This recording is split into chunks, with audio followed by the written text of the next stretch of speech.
Okay? All right. All right, woo, welcome. We're in the final stretch. We've got our physics test 4, our half an exam, and I'll give you half a review today. And then we're going to pick up again on Tuesday afternoon from 4 to 5 in this room. We got a little opening where we'll talk about the things that he talked about on Tuesday. This whole section is really just designed to give you kind of a feel for modern physics and introduce you to it. A lot of people start to get stressed out with this stuff. Probably the most difficult stuff is this relativity, where it's real easy to get psyched out and dyslexic with it. You don't know who's in motion, what's happening. It can be very confusing, but hopefully we'll get things a little more squared away with you. Okay, so we might as well get started with relativity.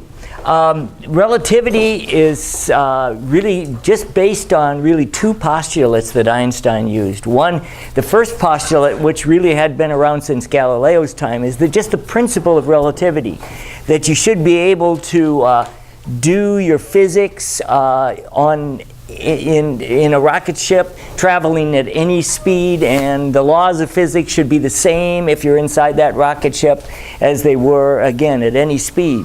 The idea that goes all the way back to Galileo, the idea that, you know, you could be on the face of the Earth and the Earth is rotating on its axis and going around the sun, and even the sun's dragging through the galaxy. We could say, well, we're in motion. We do our physics experiments. It doesn't matter whether we were at rest or whether we're in motion. The basic laws of physics should be the same. Now this is true for classical mechanics, and Newton and Galileo just freely made use of the ideas. They didn't even make a big deal about saying this is the theory of relativity. But then when we got into electromagnetic theory with Maxwell, he predicted, those of you that had Physics 122, predicted in 34 that there should be electromagnetic waves and they should have a precise velocity, the speed of light. And they turned out to be the same.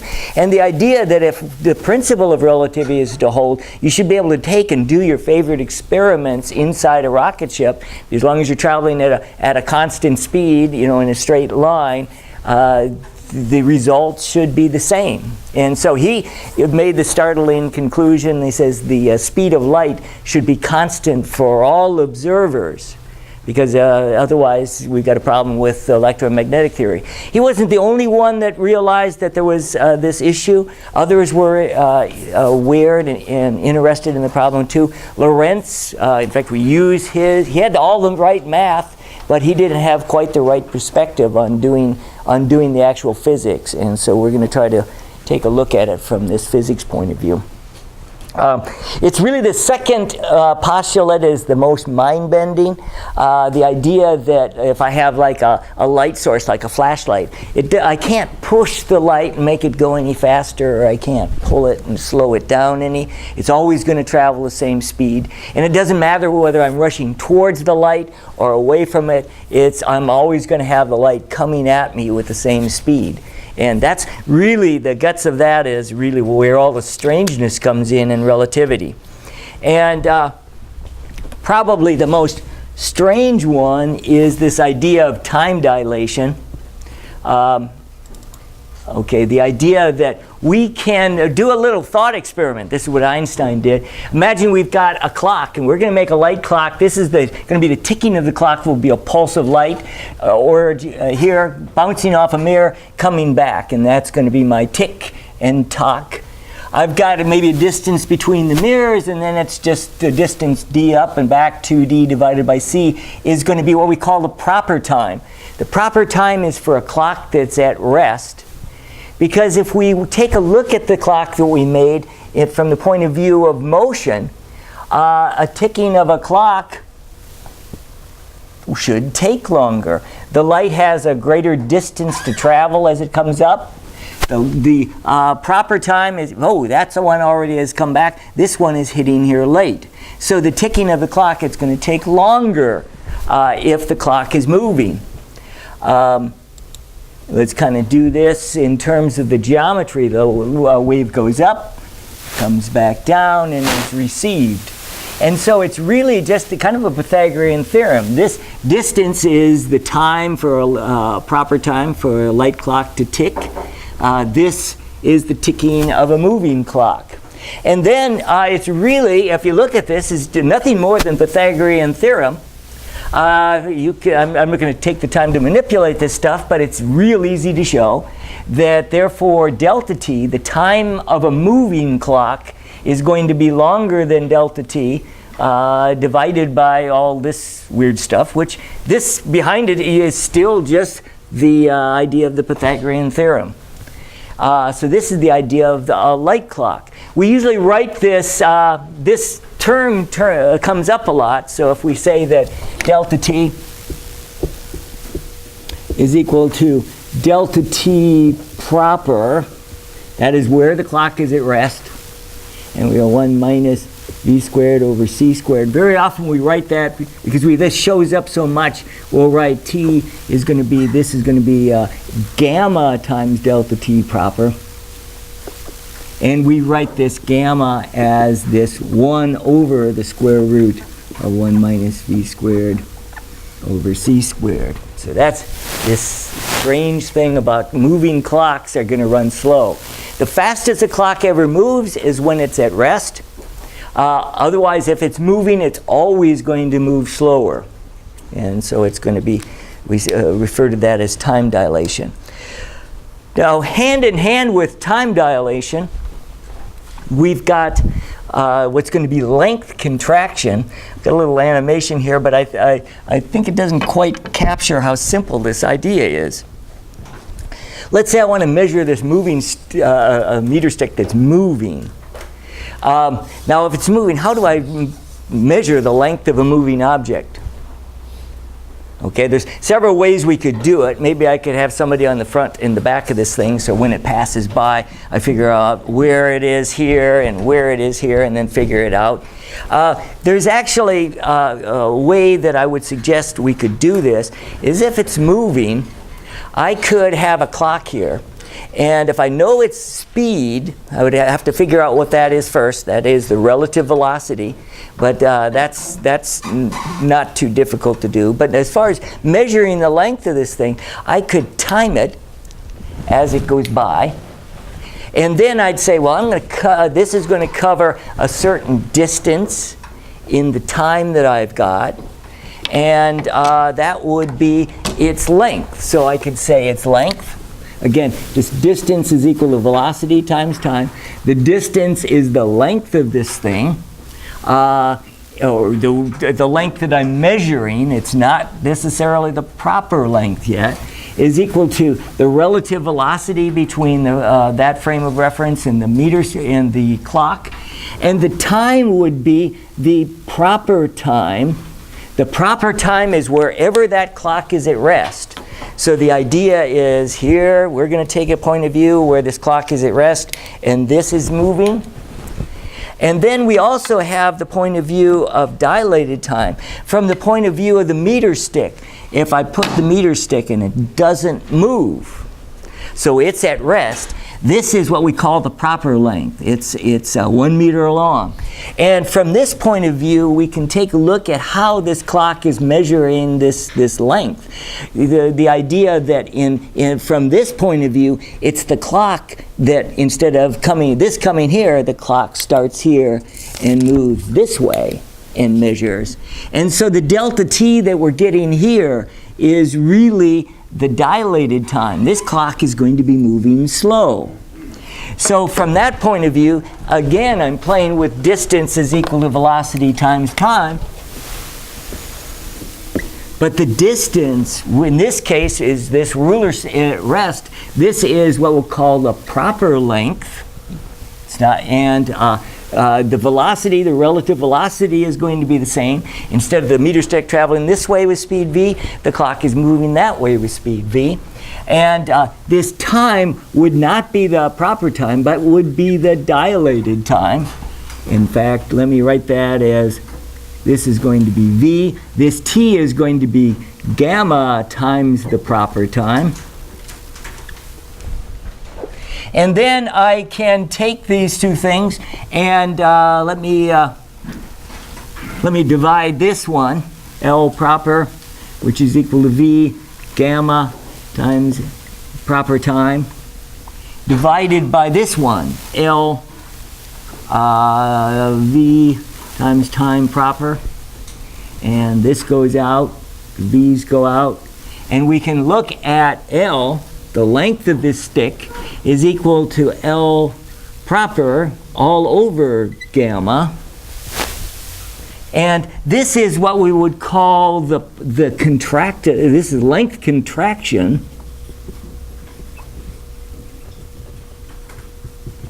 And this would be the contracted length. So it's somewhat akin to the idea of time dilation.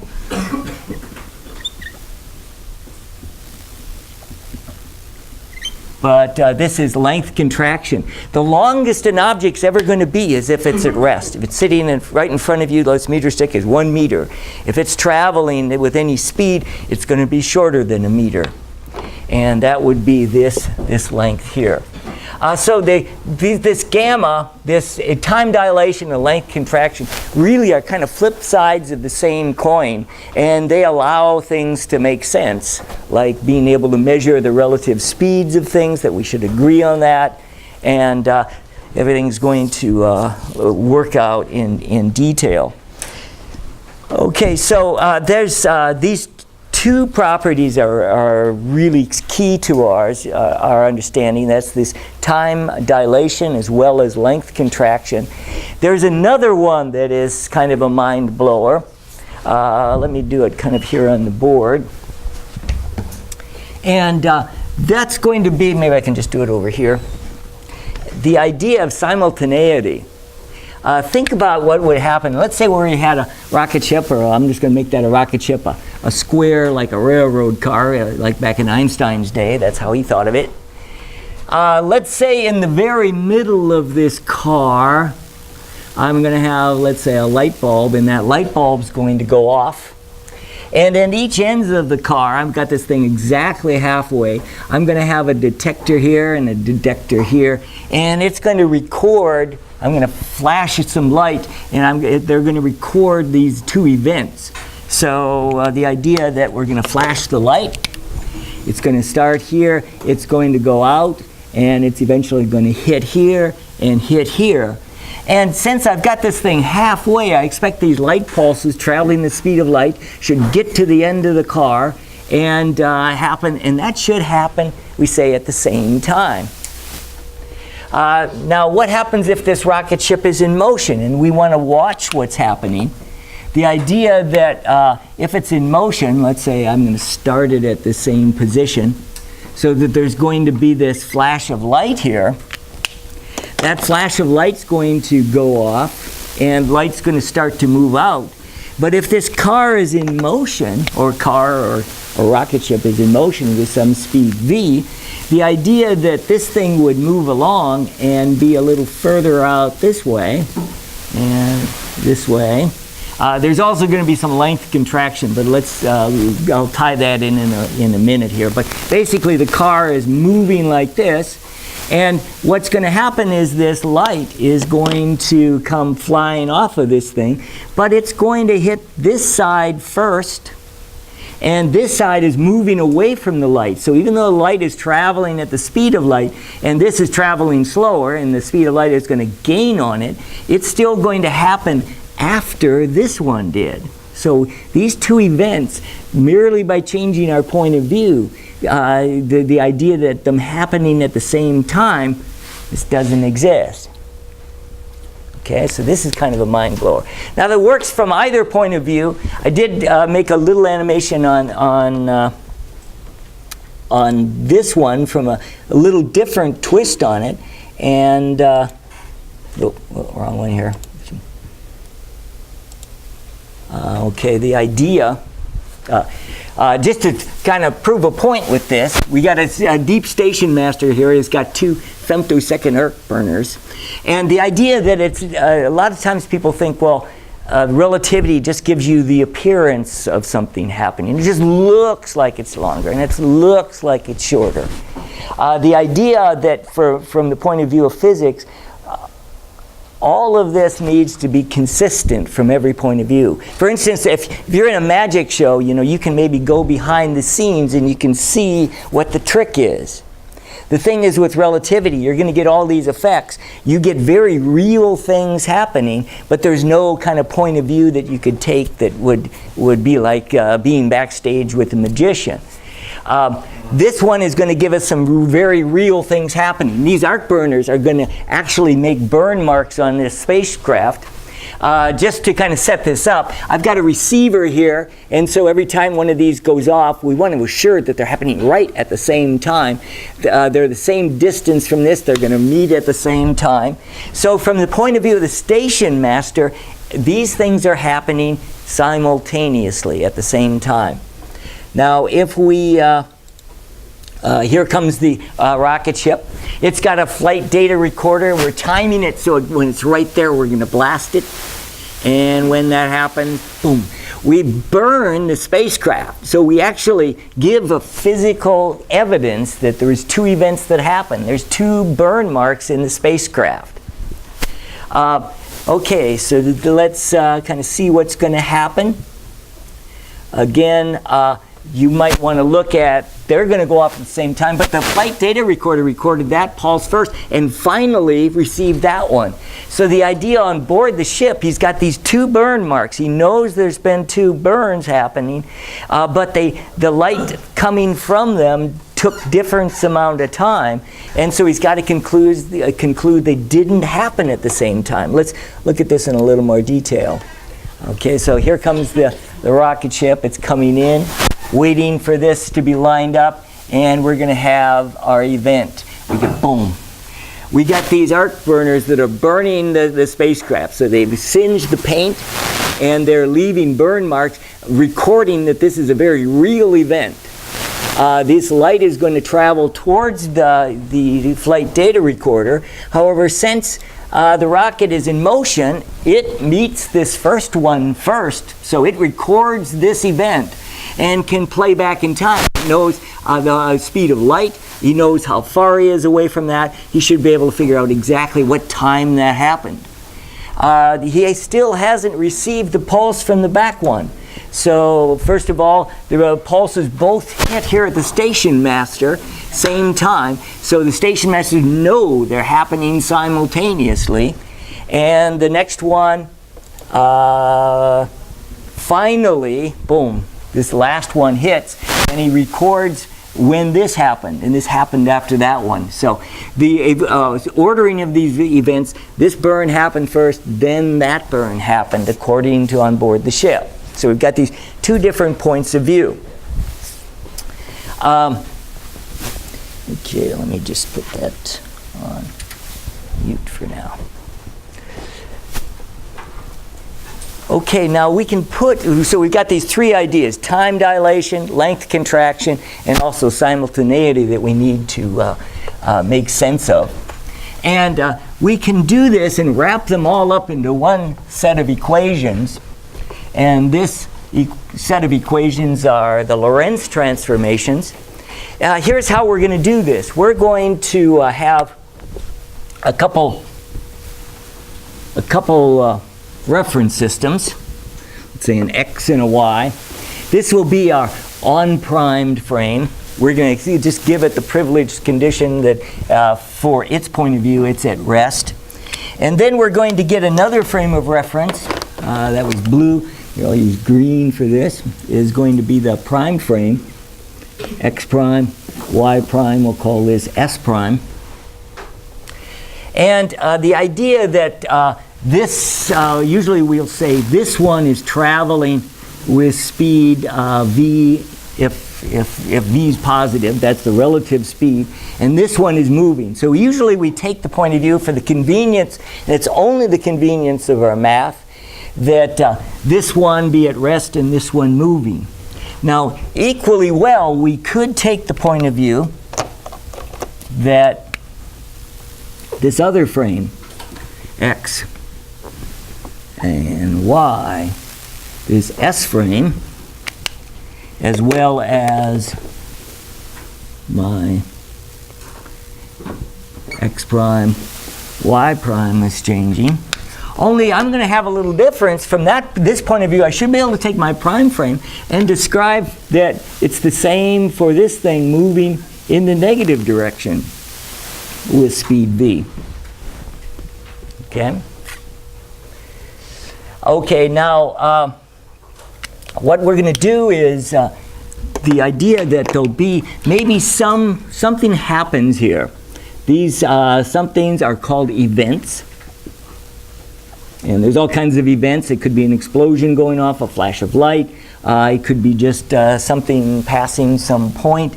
That event can be described in terms of a coordinate system. It can be an x, a y, a z, and also a time t according to the on-prime frame.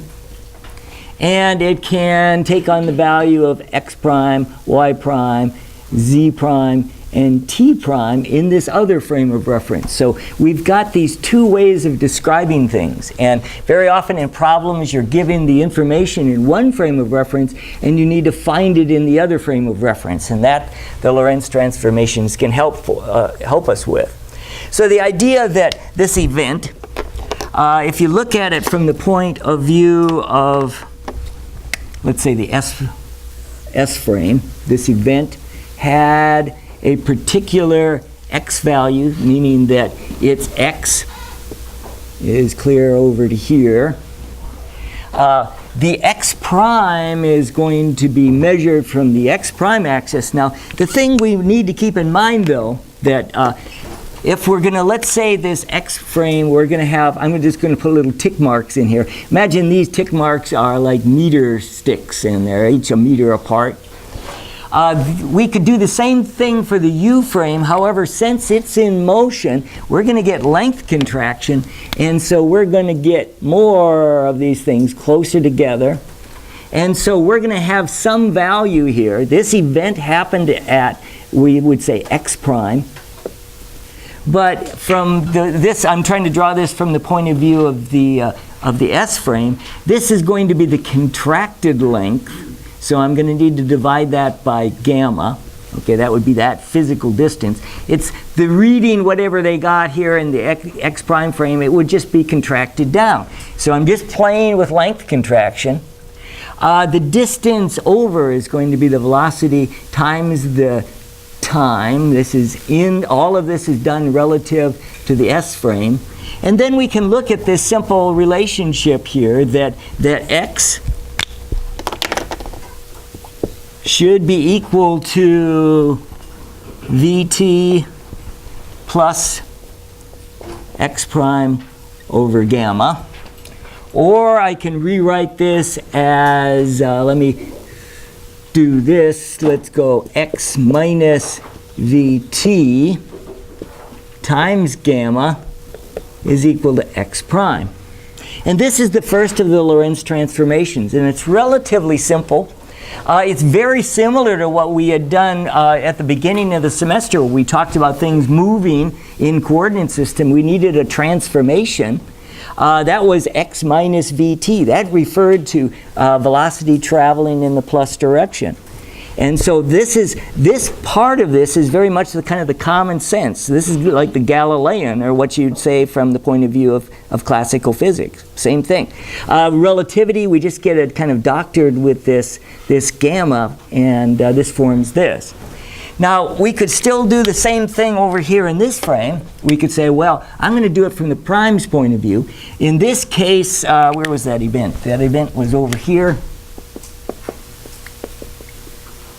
And it's going to have coordinates that it's going to be. Now, for this one, we're no longer contracted since it's the frame at rest. We're going to have meters here, and it's going to be really the blue frame of reference that is in motion, and is going to have these tick marks closer together. They're going to be contracted. And in fact, this distance should be whatever we get for x. It's going to be the contracted length, so however many meters I count here, I would divide by gamma, would be that length here. The idea that the velocity is traveling in this direction, this is going to be v times t is coming back just in that direction. And then we would say that this would be the x prime. So again, we're just taking a different point of view. Either the prime frame is going that way with speed v, or the x prime is going that way with speed v. And then we can look at this, that x prime is going to be equal to this amount, x over gamma minus vt. Let's see. Oh, vt prime. We're doing this relative to the prime here, so we should have that. And then I can say that x is going to be equal to x prime plus vt prime, all times gamma. So you can see these are the first two equations, depending on what you want to do, whether you want to know what x prime is based on x and t of that event. You can come up with that, or you can solve for x. And I hope you can see that these two are really kind of equivalents of one another. One with the v in this direction, the other with the v in this direction. And what we'll usually do to keep things straight, we usually take this point of view to help set our sign conventions. When we set these things, t is equal to 0 when these origins coincide. Their x-axes are both positive in that direction. Distances are positive in that direction, or deltas are positive in that direction. And anything in this direction is considered negative.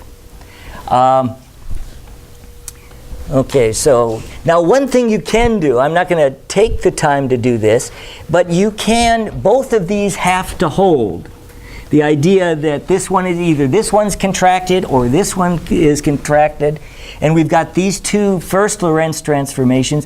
If you take this one and you substitute it into this one and solve then for t prime, and then also you can take this x, substitute it into here, and solve for t, you can show, and it's not difficult, it's just straightforward algebra, you're going to get another Lorentz transformation that is a lot weirder.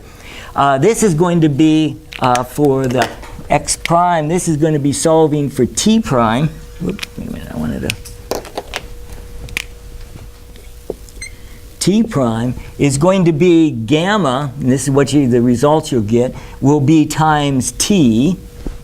And then you're going to have a minus v over c squared times x. Okay, this is kind of weird. And then if you do that on this one, you're going to end up with t is equal to gamma t prime. Instead of minus, it's going to become a plus vc squared times x prime. And so if I happen to have the information, let's say in the prime frame, I know what these values are, I can get these in both the x and the time, and that will hold.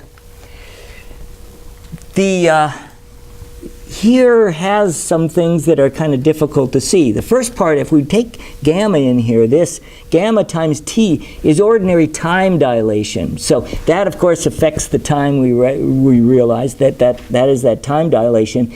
But also the fact that with simultaneity being upset, the idea it depends on your position what the time is. This is kind of weird. Now, where did that come from? Now, to get this idea of these coordinate systems, since we can make use of this, let me just show you an idea here. In a given coordinate system, it's really kind of the old school as far as once you're in a coordinate system. Let's say you're in, the on-prime frame. And the idea is you can, pull out your meter sticks and you can rule your frame of reference off. It's relative to you, so if I'm in this room, I can start laying my meter sticks down and I can start building a space, x, y, z. And then we need to get a time involved. Now the thing is, if we're going to do some physics, within our frame of reference, we need to refer to a time. The time we're referring to is what time is that? The idea is, at every point in space, we're going to need to synchronize our watches, our clocks, so that if you're in that frame of reference, you can be at some point in space for that event, and you can be waiting. You can mark down it's X, Y, Z, and also then it's T, because you can see what time it took place. Or we could have some measuring device, some instrument do that. But we have to come up with the idea, what is simultaneous, at least in our frame of reference. Now the way we can do that is, well, I'm going to set off at the origin a master clock that's going to get this thing going. It's going to synchronize these clocks. And I'm going to, as soon as this one fires, I'm going to send out a burst of light. Maybe I'll just kind of show you what I'm going to send out. Ready? And send out a burst of light. And when the light beam hits these clocks, it starts them moving. So what we do is we set them ahead just enough so that when the light pulse gets to them and they start, they're all starting at the same place. So let me replay that again. Okay, what I've done is everything's frozen here. Nothing's moving until we trigger it with this light clock. I have to set this clock further and further ahead, since the light is going to take some time to get to it and then is going to start it. So I basically, distance is equal to velocity times time. The velocity is the speed of light. I can figure out how much I have to set the clocks ahead.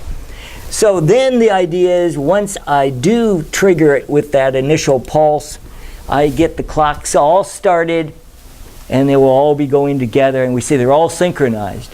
So we can say all the times on all these coordinates for this frame of reference are all synced, and they're going together. Okay, now what gets to be weird is how to do this if we do it from two frames of reference. Okay, I've got the red frame I'm going to do like we're doing, only I'm going to send in, it's going to be a green frame of reference that's going to be coming in. Let me go ahead and get it started. It's going to come in. When the origins are coincide, we're going to send out the flash. We're going to synchronize both of these. Now the greens are well, let's have it. Is going to set out. The greens also set their clocks ahead, but their length contracted, plus they're moving, so they're off here. And so the idea is now these clocks, they're all running slow, but they're not synchronized compared to the red frame. Of course, from their point of view, the reds will not be synchronized. So they have this kind of dueling point of view. The Lorentz transformation, this time transformation, helps to take care of that. It gives you a time not only due to the dilated time, but also due to what position it's at. That's going to affect the time. Now, we sometimes say that we say an expression is leading clocks lag and leading clocks lag and trailing clocks lead. The idea that they're all running slow, but the idea that that these are set ahead, these are set behind in time. So that's, and you can see that in the Lorentz transformation also, that you'll have this negative. If x is positive, this gets smaller. And if x is negative, negative times a negative makes that positive, makes that larger. And so these trailing clocks tend to lead the other. So maybe that gives you a little sense of what's going on. We'll stick to doing the math. But anyway, that's this idea of synchronizing these clocks is a kind of a tricky issue. Okay, now let's start to put this together. Oh, there's a couple things also. The idea that lengths are not contracted in this direction, only along the direction of motion. So we can say that y prime is equal to y and z prime is equal to z, and vice versa over there. That's going to hold. At first you might say, wow, how do I know that something this way is not contracted?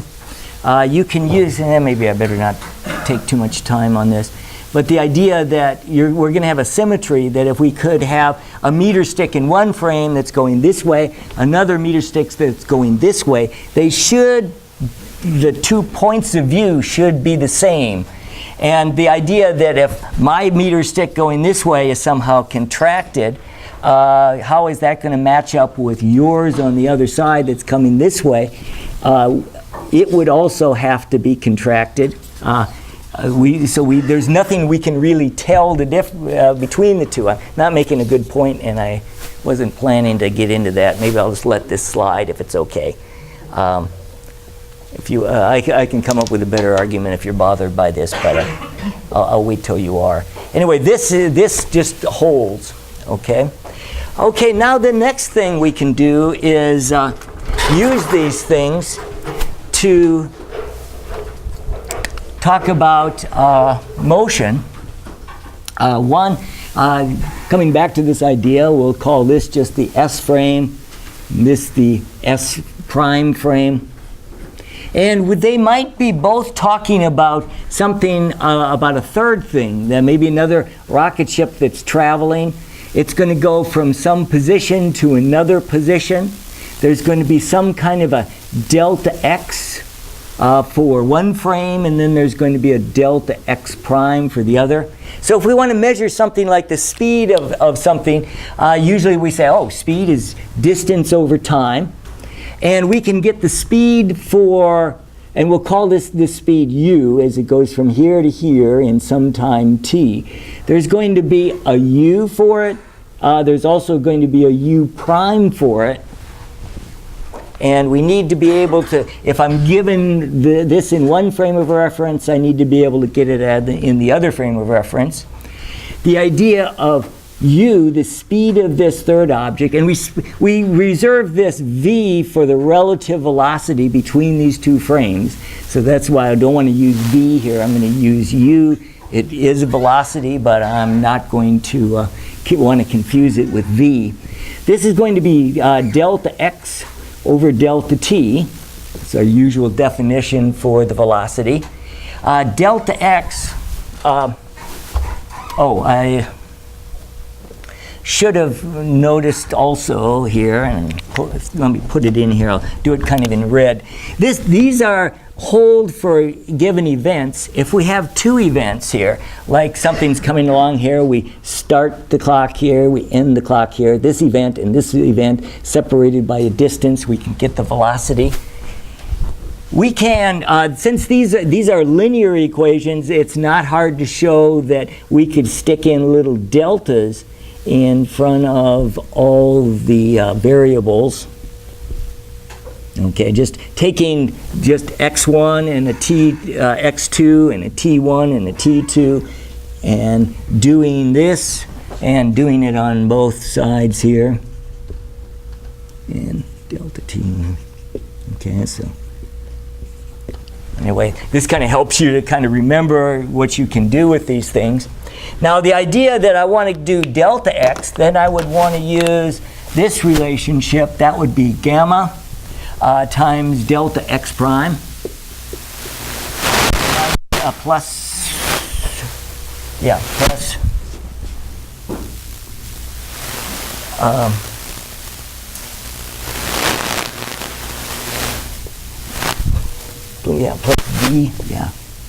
delta t prime. I'm spooking myself out. I haven't looked at this in a while. And so that's delta x. Delta t is going to be gamma delta t prime, play with that, plus v, and then v squared over v over c squared times delta x prime. Okay. The gammas are going to just cancel. And then if I take delta x and divide both numerator and denominator by delta x, I can get this. This is just going to reduce to 1 plus v all over delta t prime over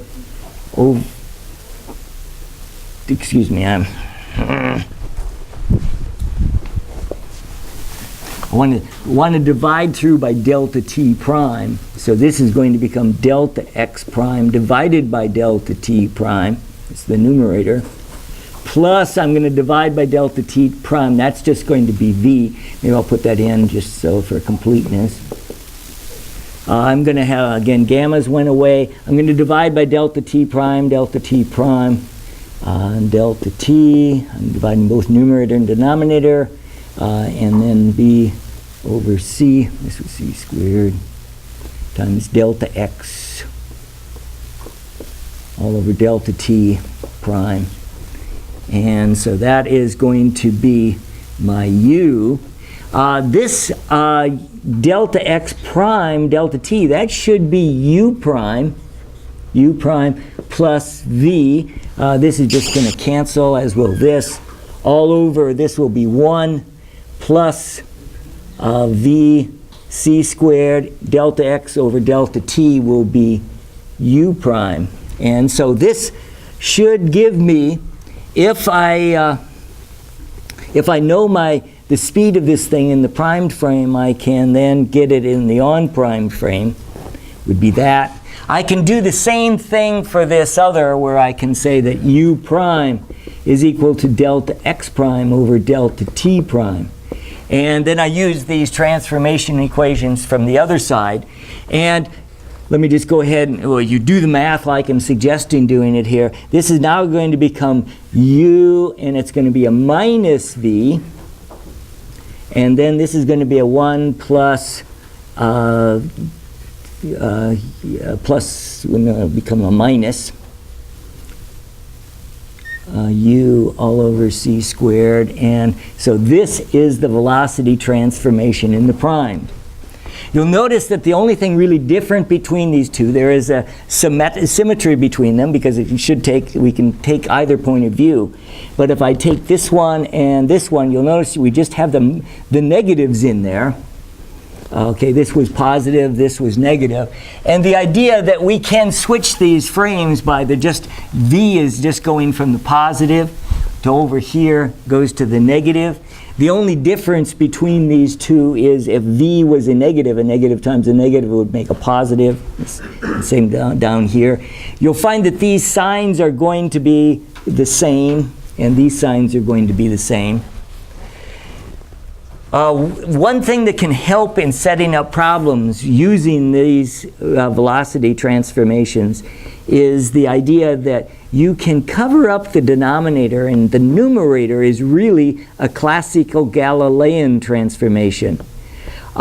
If we've got this speed u as measured by the s frame, let me go back to here, s frame going this way, I guess I got it here, traveling this way, the idea that if it's approaching the s, it's going to look a little slower by a value v. That is, it was traveling this way with speed u, but this guy is in a sense catching up to it. So the frame of reference, u, is going to be the difference of the two, v minus u. Or excuse me, u minus the v that we're catching up to it. Okay, I'm bumbling through this, but hopefully you can kind of see beyond my bumblings and see where we're going. Okay, now we can do some problems. Those of you that have picked up these exam reviews, the first two is what we're really in a position to do today, although we've got some stuff from chapter 40 that lays the groundwork for what he's going to do on Tuesday. On Tuesday, we're going to come back, and actually 3, 4, and 5 are this kind of new stuff from the stuff we're finishing up with and going into, so that we'll get to. However, we can do these first couple problems with relativity, and this is kind of the examples for relativistic kinematics. And we're going to be making use of these transformations. Let me start by getting some of this out of the way. Yeah, anybody not get one? Go and grab one. We'll take a look at the very first one.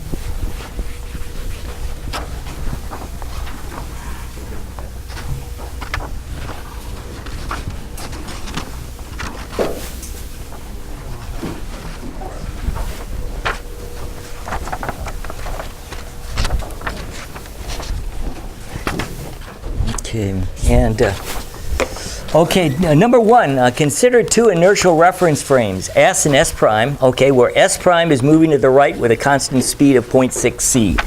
So they're giving our standard sign conventions, X, Y, and this is traveling this direction with 0.6 c as measured by this frame. So that is the relative velocity. That's what we would call v. It's headed in the plus direction. It is positive. It's not headed back this way. If it was headed back this way, it would be a negative. Okay, and a stick of proper length 1 meter. So a meter stick is moving towards the left, says towards the origins of both the S and the S prime. And so let me just kind of draw this stick. It's headed back this way. And again, it can be assigned either a speed u relative to the on prime or a speed u prime relative to the S frame. Now he's kind of throwing a little bit of curve here at us. He says a stick of proper length 1 moves to the left towards the origins of both S and S prime. And the length of the stick is 50 centimeters as measured by an observer in S prime. So the idea is there's going to be some length contraction, which isn't surprising. The fact that it's got some speed here, I would expect that in terms of length is equal to L proper all over gamma. And so the L for this thing, the observed length is 0.50 or 0.5 meters. The proper length was 1 meter. The gamma is, let me write this way, is going to be the this is 1 over the square root of 1 minus v squared over c squared times L proper. Let me just go ahead and use it in that form. So that's going to be the square root of 1. Oh, now I've got v, but I want to be careful that v isn't the relative velocity between these two frames.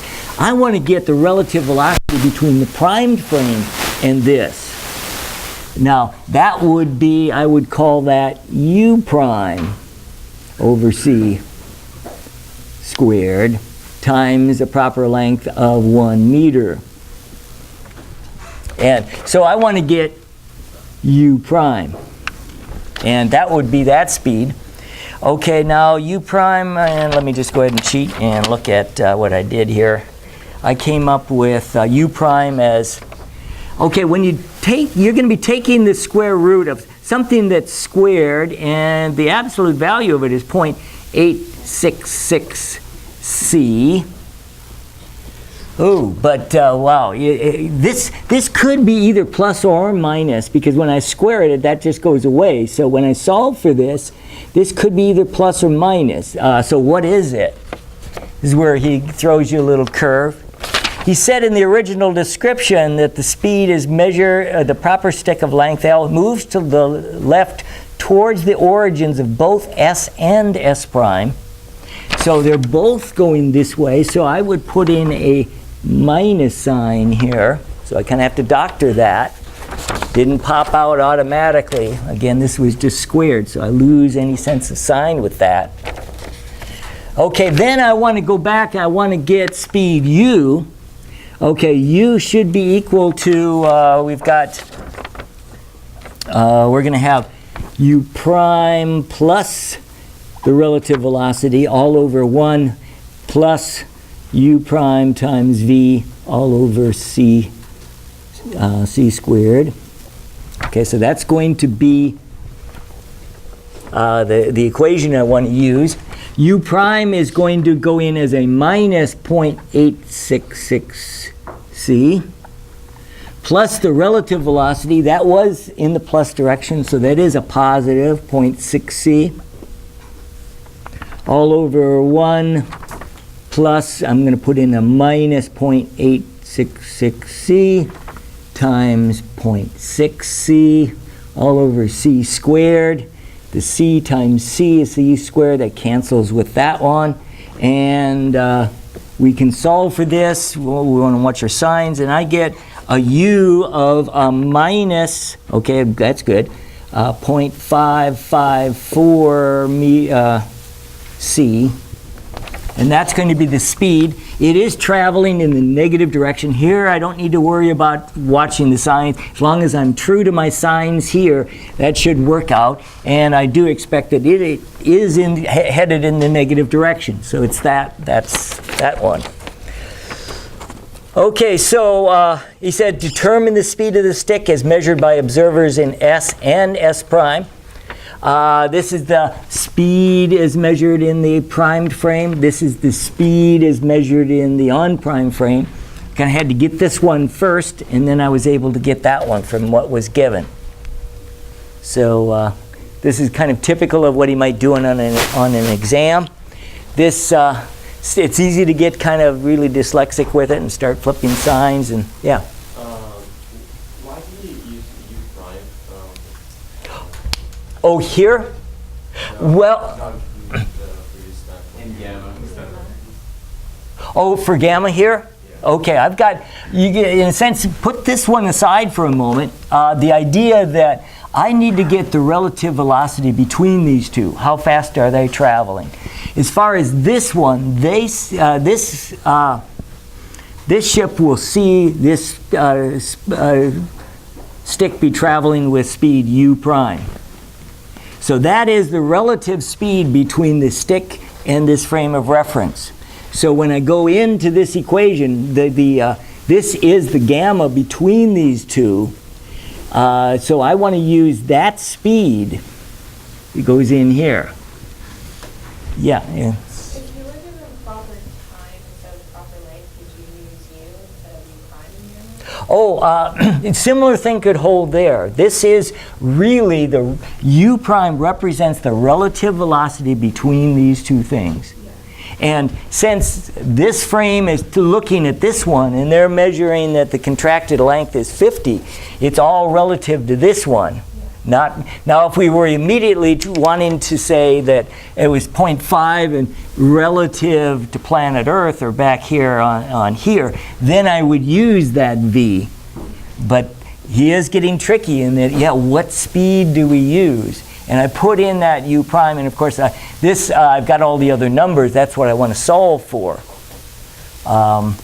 It is a velocity, but what is that velocity? It's not the relative frame velocity. Yeah. Is there a case where you would use u instead of u prime or v? Yeah. If he had stated in the problem that this thing was seen as 50 centimeters or half a meter from the point of view of S, then I would say, well, then that's what I want is the relative velocity between here and here, and I don't care about that guy. This relative velocity between the stick and this is going to be u. So the only thing that would be different would be u would go there. Okay, but then I guess I was seeing that as v. Is there a case where you use v then? Well, v represents this velocity between these two. And certainly I'm using v here because that's the relative frame velocity between these two frames. But this velocity is the difference in speed between s and s prime. Okay, so in this kind of problem, you'd never just plug v straight in because there's a relative frame of s prime. Generally, again, if he had said back here this was observed at 50 meters, then I would be sticking in just v. Oh, excuse me, no, I wouldn't. No, not for this kind of problem. When we're doing problems like this, we have an S frame and an S prime frame, and they in turn are talking about yet a third object. And that third object has a speed relative to these two frames of either u or u prime, and u prime represents the speed relative to this frame, this is relative to that. So when we start to get beyond two frames, then we get into some third object. We talk about how do these two frames talk about that third object, and each have their own points of view on it. Yeah. So then when you stick u prime in for the S prime frame, you're pretending that S prime frame is zero velocity? It's not moving. Well, it doesn't matter that this is happening, right? It's strictly between this frame and this frame. And the idea that this is moving 0.6 relative to here, that's really out of the picture for right now. We just have a meter stick coming towards this S prime, coming at it at some speed. And I do know that when it's at that speed, it's got half the length. So that gives me a clue what that speed is. So if you want to just refer to it as a generic v, you can, but I would encourage you to make the distinction between this v and that u. We are talking about two different speeds. So, yeah. You'd only plug in v there if you wanted s to measure the length contraction of s prime, right? Not of the actual. Yeah, well, I started to say that too. The thing is, this if this meter stick was traveling with the speed u, coming right here, and then this was 50, so that what I'd be using is u, and v would be this other frame of reference, and I wouldn't even care about it. Yeah. Yeah. Yeah, so it is whatever relative reference frame between these two numbers. And yeah, this stuff gets tricky. It's easy to get dyslexic with it. And So in all the Lorentz transformations, you're dealing with speed as u, and then the relative speed of the frame contraction is v. right. V doesn't change the value, it only changes sign. Yeah, depending which side you're on. But usually the way you want to set up your equations, it's going to be set up with the idea that you have your s and your s prime. V is considered positive if it's in the positive direction. X is positive. All of this is the positive direction. Anything coming this way is negative. And that's how we want. That's how we want to kind of approach them mathematically. Okay. Okay. Yeah. So wouldn't it have worked? Couldn't you solve for u if you say in the problem length equation you substituted length with 1 meter and it cost 5 meters, and then you Whoa. just because it should work either way, right? So Well, okay. Now the one thing is the proper length is always the longest. So you're not going to have a proper length of 0.5 and then an improper longer than the stick. So, but shouldn't we be able to apply these equations for any observer? If, like, even if you apply to the opposite, like the other observer, like as long as you're consistent with. Well, yeah, as long as you watch these, this V, this kind of generic V, as I wrote it here, is talking about the relative velocity between a stationary stick and a moving stick. So that, in a sense, is just between this moving stick and this frame of reference, and it really doesn't even matter about this at this point. Okay, yeah, stuff gets tricky, but it is, we do want to deal with the, I think it is a good idea to use this terminology with U's rather than V's because it's easy to confuse these two issues.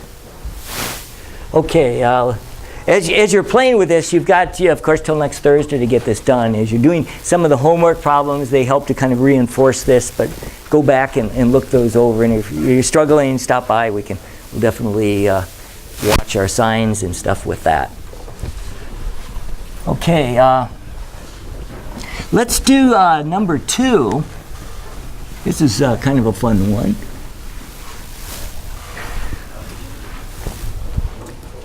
Now, something it's real easy to get, really all kind of psyched out by this stuff, and you're not sure anymore what anything is, and everything's doubt, as far as what's going on. If you're in a particular frame of reference, you just do that, and your information that you're playing with is everything that's gathered in your frame of reference.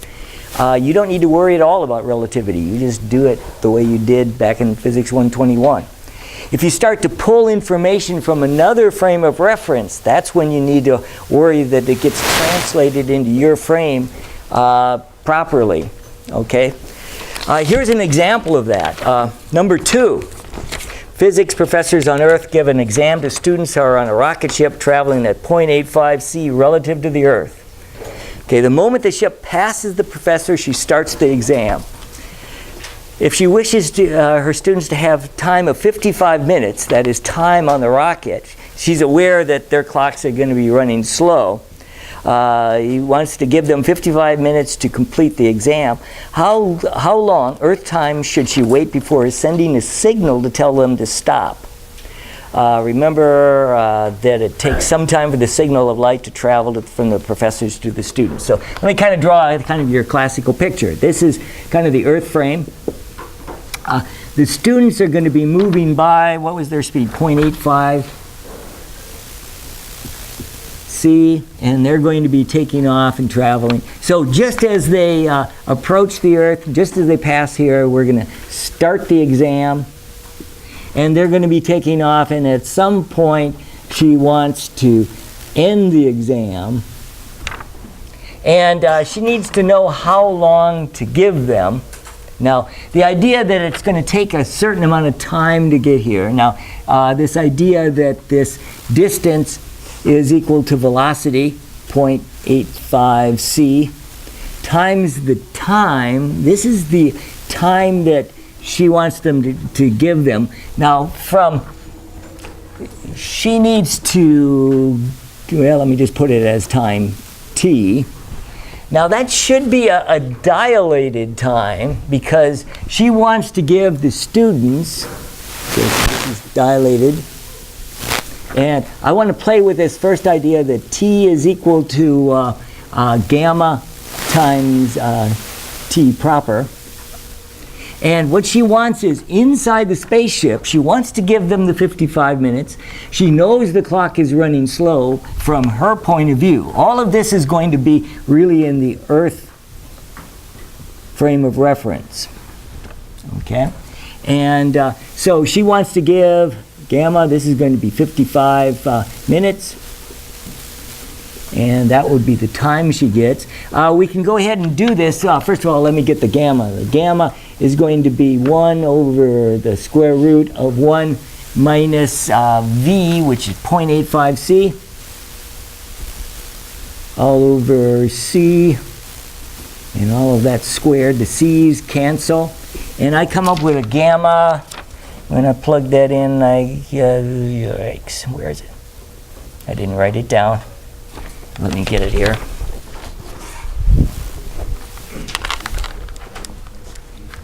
Okay, 0.85, I'm going to square that, plus 1, square root, and reciprocal. Okay, I've got a I got 1.9, I know, is gamma. So I got 1.90 times 55 minutes. That's got to be,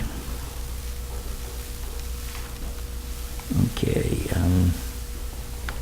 is that right?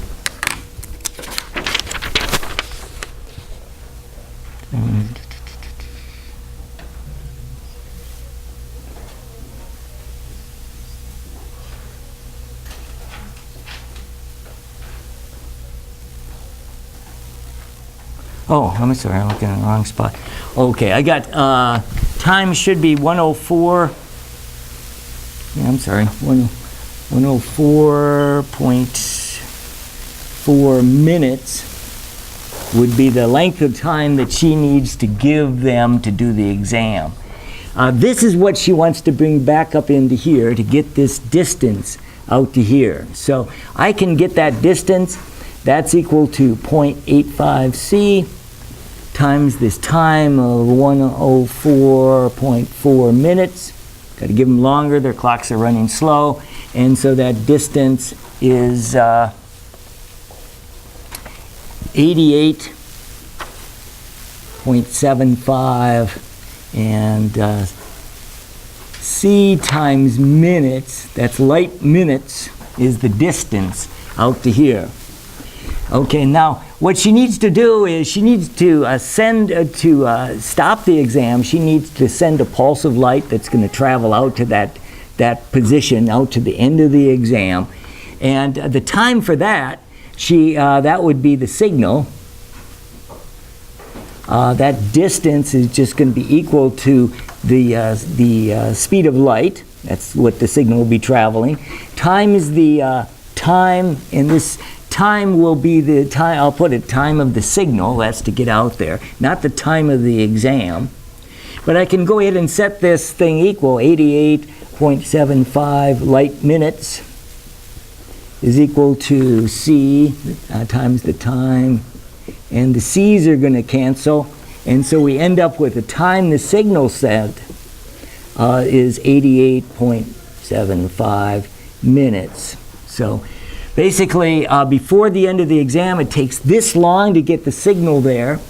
So the idea is the time she wants to send the signal is after the exam starts. She wants the signal to get there at the same time. And so I want to get this time of the signal. Basically, it's going to take, she needs, I'm having trouble saying all this. The time that she needs to give them for the exam. So this is the time of the exam. And she needs this signal to arrive before then, and she needs to send it at 104.4 minutes minus 88.75 minutes. That's how long the signal takes. And that means that she has to wait in a time of 15.6 minutes. So again, they go by, start the exam, they head on out, and she needs to wait, hit after 15.6 minutes on her clock. She sends the signal to stop. That signal going out catches up with the students, and they end their exam right on time. And she's given them 104.4 minutes for that. However, the proper time on board the ship has been 55 minutes, and so the students have had 55 minutes to do the exam. Whew, okay, having trouble saying all this. Now, in this problem, what can be interesting here is she is assuming the student's clock is running slow. This proper time, that 55 minutes, is slow, dilated. So for her clocks, and she's figuring this out, are the same as we would do in like Physics 121. Hers is, her clocks are what we call the proper time for her. When you're dealing with proper time, you always want to ask yourself, where is the clock we're trying to make measurements from or on? For the students on board the ship, this proper time represents a clock on board the ship. This 104 represents a clock that she is using to time this. And for her clock is at rest for her. So this is all what's real for her. What's real for the student is that it's dilated, and their time is dilated, and they've got 55 minutes for the exam. Okay, now let's take another point of view. Let's take a look at the point of view of the students. Let's say the exam is going to start, but we're going to just say the students are going to be at rest, and that the Earth is going to be moving instead with this speed of 0.85 c. And the idea is, I'll kind of draw a succession of things. The students stay where they're at. The Earth is taking off, and it's, of course, still traveling at 0.85 c. At some point when it's out here, she needs to send the signal. And there's going to be some distance out here. And the idea that the time for that signal to get back to them is going to be this distance, which is going to be, what's going to happen, the signal gets sent. So when it's out here, let me just do it as a separate one. Here's the signal gets sent. It's going to go out, go back to the ship, and it's going to arrive there. This is going to travel a distance of c forever how long, let me just call it t sub s, the time the signal takes to get there. I'm not quite sure what that is yet, but it would go that way. Then the idea is that the Earth yeah, there's going to be time going out. There's going to be the speed of this ship, 0.85 c, times the time going out. This would be to the time till the signal's sent. I guess I'd like to call that T sub s. And the same time the signal took to get there is going to be traveling back. Oh man.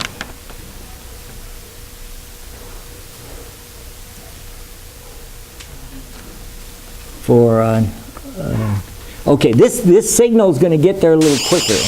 Let me break this into two parts. One, T sub s plus T. Let me call that T2. That is to return. The idea that when this class, the exam starts, the exam is equal to T sub s plus T2. And we want the students to have 55 minutes. For their point of view, their clocks are not dilated. That's going to be 55 minutes. I can put in here for TS, there's going to be some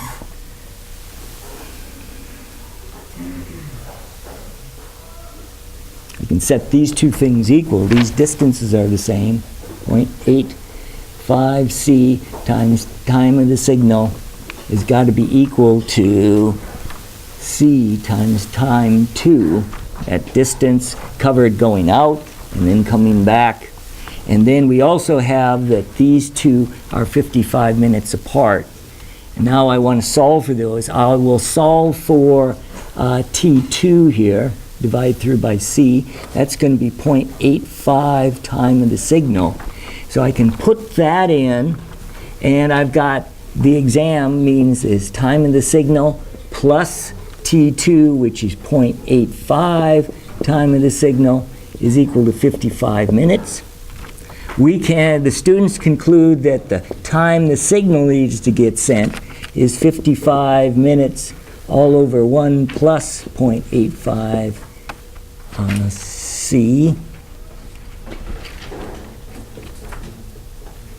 And I already canceled the c. And that time of the signal is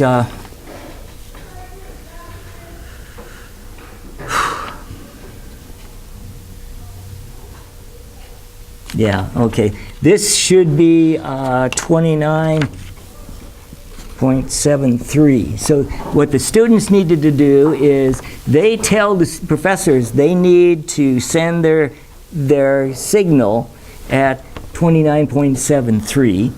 However, they also know the professor's clock is running slow. So from the student's point of view, their clocks are just fine. The professor's clock is running slow. And then we can take this idea that the time is equal to gamma times the proper time. The gamma will be the same, so that's going to be this 1.90 times the proper time. That will be, I want to find, this is the professor's clock.